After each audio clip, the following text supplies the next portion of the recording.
Now, the National Council of Provinces has approved the Electricity Regulation Amendment Bill, a bill which has far-reaching implications for the future structure and operation for the electricity supply industry. The ERA bill received support from all provinces besides the Free State and the Western Cape. Following the approval from the NCOP, the bill will be sent to the President for signing. CEO of the Energy Council of South Africa, James Mackay, joins us now for further insights on what the bill is aimed at and what implications it may bring about. James, an absolute pleasure and a good afternoon to you. Very good afternoon to you and your listeners. Brilliant, James. Maybe we can start off by just talking about this bill, why it was an important bill to get through. What exactly are we trying to do here in terms of energy security for South Africa?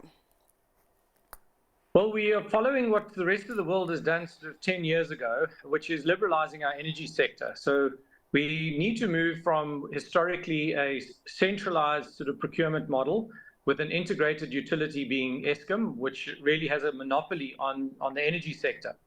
And the future of our energy sector as we go through the energy transition is moving to a market-led, so it's decentralized, it's largely private sector invested and procured through the market function. So this is a good thing. It liberalizes the market. It opens up investment, but it is a big reform step. So we've got to unbundle our utility, create a lot of changes, and there will be a lot of technology and sort of modernization changes that comes with it. But I think it's a momentous occasion. It's been long in the making, and it really will help with policy direction and investor confidence.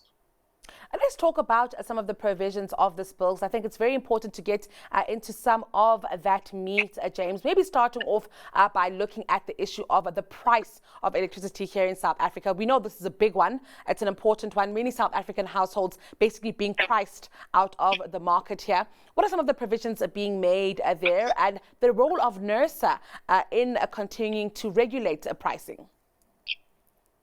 Yeah, so let me start with NERSA. As we shift from a historic central control monopoly type of market sector, or not a market sector, energy sector, to a market-led energy sector, the role of government and the role of regulation will change because the regulator actually needs to regulate and watch over an independent, transparent, fair market.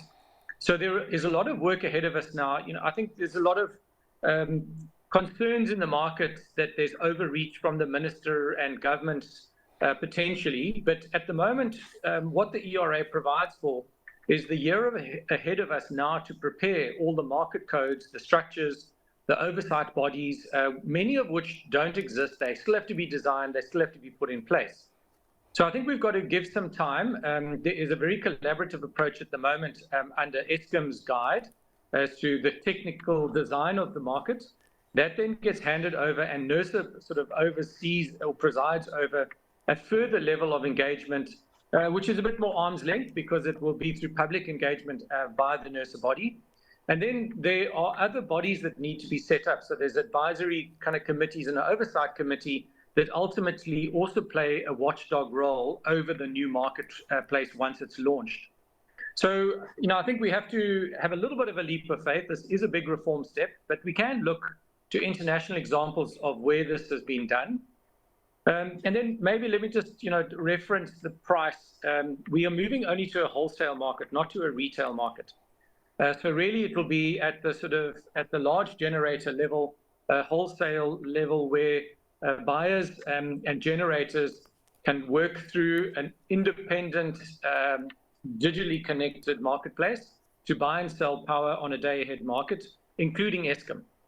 So Eskom generation will have to bid into that market in future. I think that what that signals is actually you get the most competitive price on the day. There will be mechanisms in place, and the retail level is not exposed to that volatility. But the pricing, in theory, should be competitive, which means we will shift towards the lowest cost pricing available in the market. Let's talk also then about SALGA's feedback. I think based on the news that the National Council of Provinces had moved the bill along, I think the president looking for his pen again. The SALGA has come out to say that the bill is unconstitutional. They're not happy with the way in which, they've been kind of pushed aside in terms of the distribution of electricity in the future. I'm keen to get your thoughts on that, considering the role that municipalities have played in distribution to date, and even the envisioned role that is set out in other pieces of legislation like the IRP. Yeah, I will quote our energy minister who said some time ago, we are a noisy democracy. So I don't think we should, detract from SALGA's sort of call to say, I want to challenge this. I think that they must do so.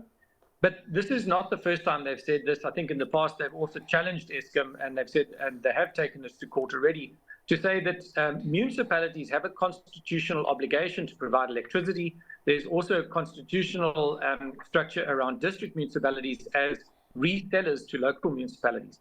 So there's no doubt that there is an obligation and a responsibility on municipalities to play in this space. I think what we've got to work out is how do municipalities continue to provide that functionality and that responsibility, but while we transition into the marketplace. It is a given that we have to move to a market. We can't go back in time and try and put together a central utility model, and no one in the world runs multiple markets. The wholesale market will be and must be at the national level, because it has to have a lot of transparency, structure, and control over how that digitally gets cleared on a daily basis, and there are many, many rules. So it would be impossible for municipalities to run their own market, but I think what we've got to engage on is how do we bring municipalities in general more into the reform, into the energy transition. It's one area which really has lagged. So I think a lot of work has been done in the Eskom space, transmission space, wheeling, corporate buying of energy. All of that has been very positive, having a very positive impact and contribution to ending load shedding. But I think there's a lot of work that needs to be done on municipal reform. I must ask you also, James, about the issue of the version of the bill that's waiting to be signed at this point. I think I've also, seen there that there could have been changes made between the Portfolio Committee or by the Portfolio Committee leading up to the National Council of Provinces, and that the version that you and I could be discussing today is not quite the version that's waiting to be signed. And I'm wondering about that because that speaks, of course, of procedural issues, might end up being a bill that is highly litigated and far from achieving what we were trying to initially achieve with it. Well, I hope not. The changes that I understand that were made were recommendations made largely by the DMRE to the Portfolio Committee, because the DMRE champions that specific committee. So those recommendations were based on multiple sort of submissions that were made in the build-up to the Portfolio Committee hearings that had to be reviewed and considered. So there were multiple recommendations made that were accepted and changed at the Portfolio Committee level. My understanding is that NCOP have made no further adjustments to the bill.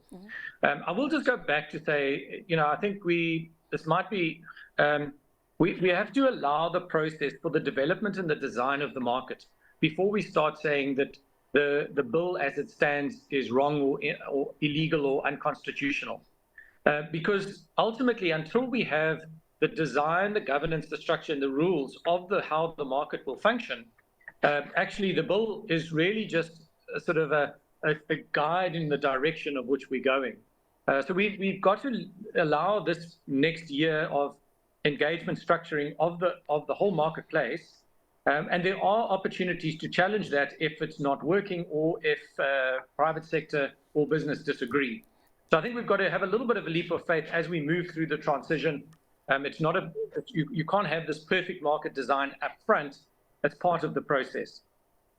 James, all we have time for this afternoon. Thank you so much for talking to us today. That was James Mackay, CEO of the Energy Council of South Africa.